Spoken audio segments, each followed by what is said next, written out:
sesuai dengan judulnya, maka ini untuk menciptakan lapangan kerja. Kita tahu di setiap tahun ada 7 juta masyarakat yang belum mendapat kerja ataupun menganggur. Kemudian dari pendidikan itu menghasilkan sekitar 2,9 juta setiap tahun.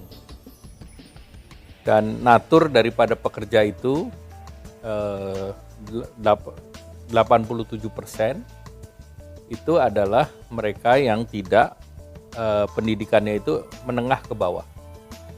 Dari yang menengah ke bawah itu kira-kira 36% itu adalah pendidikan SD. Sehingga untuk tenaga kerja dengan latar belakang demikian, itu sektor yang paling memenuhi kriteria adalah sektor padat karya. Nah, padat karya itu bisa dilakukan dari sektor manufaktur, sektor pertanian, sektor perkebunan, sektor perhotelan, sektor restoran, sektor perdagangan, sektor jasa. Apalagi di dalam situasi pandemik ini, jumlah mereka yang menganggur itu tercatat resmi 2,1 juta. Kemudian yang dirumahkan 1,4 juta. Tetapi kalau kita lihat real di pasaran, di masyarakat, itu yang mendaftar kartu prakerja yang merasa membutuhkan pekerjaan dan merasa perlu untuk melakukan retraining, reskilling, itu 33 juta orang. Ini real data yang by name, by address ada di kantor kartu prakerja dan yang telah mendapatkan dan approve dan menjalankan proses pendidikan dan menerima pelatihan dan juga semi bansos jumlahnya 5,6 juta. Sehingga jumlah 5,6 juta ini kan butuh lapangan kerja yang 5,6 juta juga. Karena dia sudah mengikuti proses.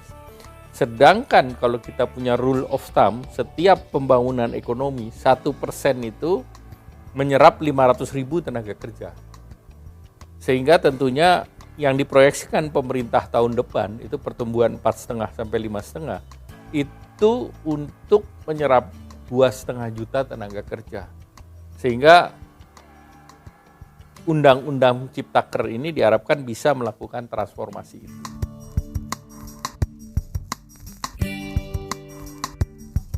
Ya, pertama tentu memudahkan masyarakat untuk memulai usaha. Jadi kan untuk menciptakan lapangan kerja kan dua hal. Satu, ada lapangan kerja yang terbuka dari orang per orang ataupun investasi yang mau membuka usaha di Indonesia. Itu yang pertama. Yang kedua, mendorong masyarakat menjadi wira swasta atau UMKM. Nah, untuk UMKM ini dipermudah. Jadi untuk UMKM tidak perlu perizinan, cukup pendaftaran. Kedua, untuk UMKM untuk membentuk PT disederhanakan. Dan modal tidak ada batasnya. Jadi mau mulai pakai sekecil-kecilnya pun bisa membentuk PT. Dan diperkenalkan yang namanya PT Tunggal. Jadi kalau mau buka usaha sendirian, silakan. Nah, kemudian berikutnya terkait dengan mendirikan koperasi. Itu 9 orang cukup mendirikan koperasi. Minimal, sehingga dia bisa membentuk koperasi. Dan sesudah itu banyak keberpihakan pemerintah, termasuk kalau dia bergerak di makanan minuman, sertifikasi halalnya nanti biayanya ditanggung oleh pemerintah untuk UMKM. Nah, kemudian kegiatan lain pembinaan bisa melalui dana alokasi khusus melalui pemerintah daerah yang diberikan oleh pemerintah pusat. Nah, itu yang dari segi UMKM. Kemudian tentunya untuk nelayan misalnya. Untuk nelayan punya kapal kemarin regulasinya itu ribet, harus ke berbagai kementerian. Tapi kali ini cukup melalui Kementerian KKP, perizinan perkapalannya bisa diperoleh. Dan dari Kementerian Perhubungan akan membuat standarisasinya saja. Sehingga dengan demikian itu memudahkan kepada masyarakat. Kemudian juga akan dibentuk bank tanah. Bank tanah ini penting untuk reform agraria. Jadi reform agraria itu adalah mendorong agar masyarakat tertentu bisa mendapatkan redistribusi daripada tanah.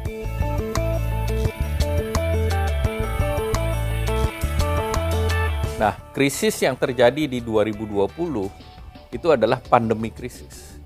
Sehingga dari krisis-krisis itu membutuhkan reform struktural. Demikian pula kita lihat di tahun 83 krisis Pertamina misalnya. Itu menimbulkan juga reform. Jadi semua krisis mengakibatkan reform. Nah, krisis yang terjadi di 215 negara ini, nah kebetulan waktunya bersamaan dengan reform yang akan dilakukan oleh pemerintah sendiri, pemerintahan Pak Jokowi, tanpa ditekan oleh institusi negara lain. Ini adalah reform yang dilakukan oleh pemerintah sendiri di alam demokrasi. Sehingga prosesnya itu melibatkan publik, melibatkan DPR. Pidato Bapak Presiden tanggal 20 Oktober pada saat pelantikan.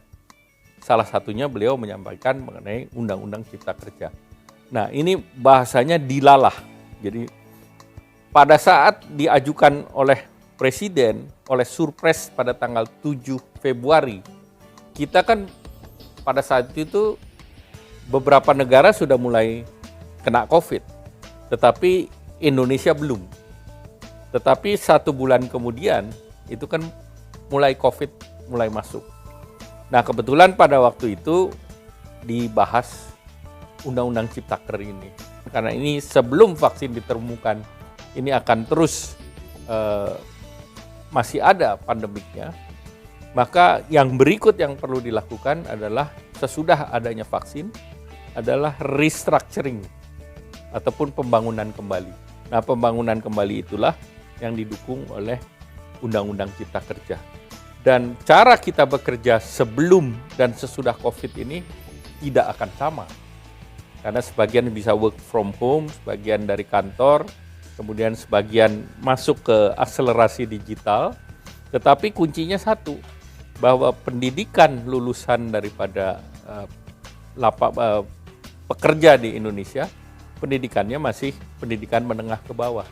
Sehingga lapangan kerja yang sifatnya padat karya sangat diperlukan, makanya Ciptaker ini sangat diperlukan pada saat seperti ini.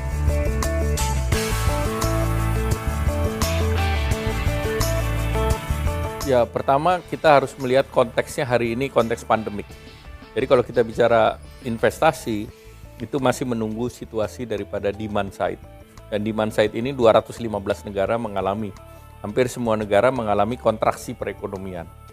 Tetapi berbagai lembaga termasuk perencanaan perekonomian nasional itu memprediksi tahun depan kita positif 4,5 sampai 5%. Dan rule of thumb-nya itu 1% pertumbuhan ekonomi itu mempekerjakan 500.000 orang. Sehingga kita berharap tahun depan pertumbuhan kita bisa masuk ke 5,5%. Tetapi kuncinya kembali bahwa rasa aman itu timbul. Nah, salah satunya adalah bagaimana vaksin itu bisa diperoleh dan bisa dilakukan imunisasi secara bertahap agar ini masyarakat kembali mobilitasnya bisa berjalan tetapi aman dari COVID. Nah, itu prasyarat utama. Dan terkait dengan target investasi, minimal kita setiap tahun itu membutuhkan sekitar 800 sampai 900 triliun untuk mencapai pertumbuhan 4,5 sampai 5,5%. Kalau pertumbuhan ekonomi kita bisa mencapai 5 sampai 5,5%, maka 2,5 juta masyarakat itu bisa memperoleh lapangan kerja. Nah, kalau sektor digitalisasi bertambah, nah digitalisasi ini di tahun 2025 itu bisa mencapai sekitar 130 billion US dollar. Nah, tentu ini menjadi pengungkit sendiri yang di luar APBN.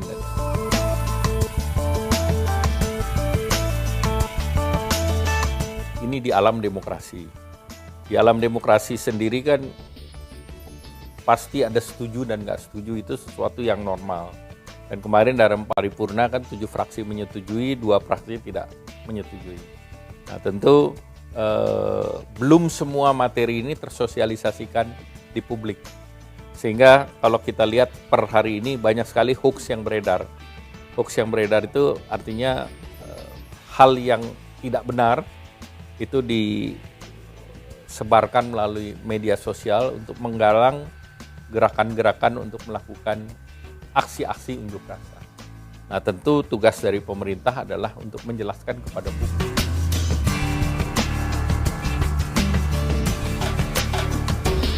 Ya, sektor itu terkait dengan padat karya terbantu, usaha kecil dan menengah terbantu. Kemudian yang terpenting adalah investasi dari dalam negeri, dari BUMN maupun dari investasi. Dan untuk investasi ini kan ada kepastian terkait dengan perpajakan, di mana untuk perpajakan ada fasilitas untuk di pasar modal, dividen tidak dikenakan pajak. Kemudian juga ada pembentukan lembaga pembiayaan investasi pemerintah yang Bapak Presiden mengharapkan itu semacam otoritas investasi Indonesia. Artinya ini sovereign wealth fund-nya Indonesia dan pemerintah menyiapkan dana sekitar $5 billion.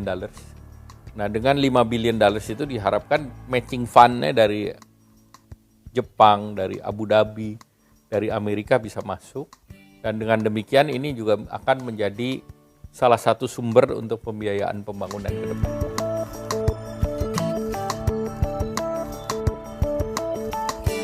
Negara hadir melalui jaminan kehilangan pekerjaan. Jaminan kehilangan pekerjaan bukan sekadar pesangon.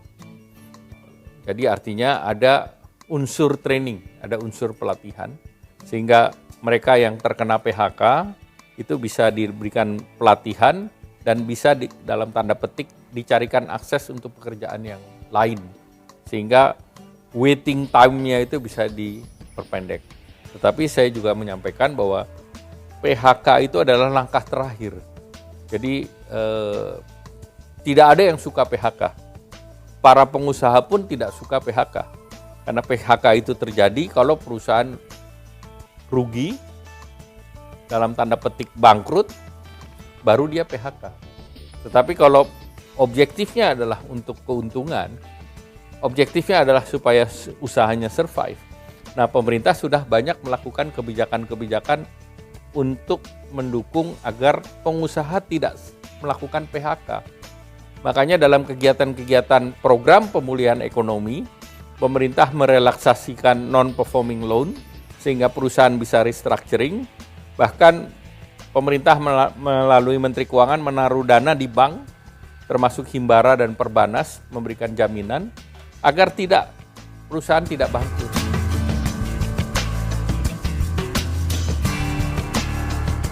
Ada pos baru untuk modal awal, karena ini skemanya skema asuransi.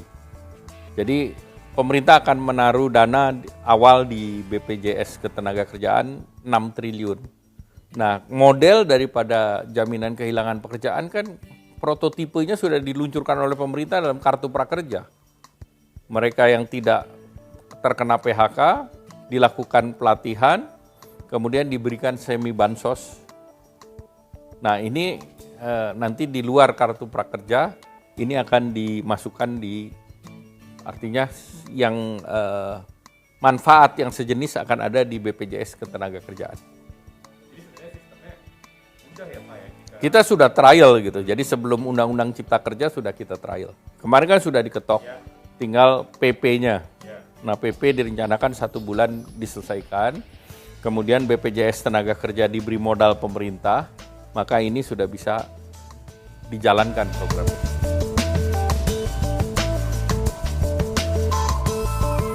Jadi kepada teman-teman yang mungkin belum sempat membaca Undang-Undang Cipta Kerja, ada hal-hal yang penting. Yang pertama terkait upah minimum itu tetap ada, basisnya juga berbasis kepada pertumbuhan ekonomi dan inflasi.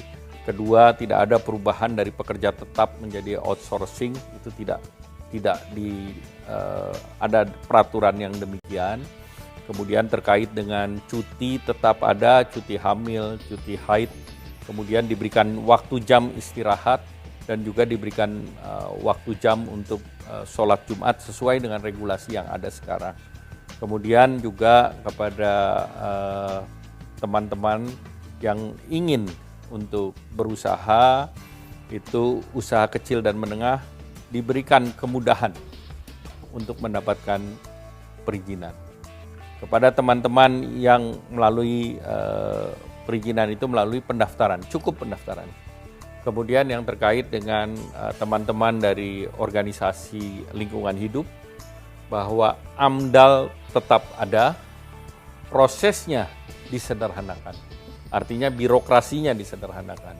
Tetapi keperluan akan AMDAL yang menjaga kesehatan, keamanan, masalah lingkungan dan kecelakaan kerja itu tetap ada di sana.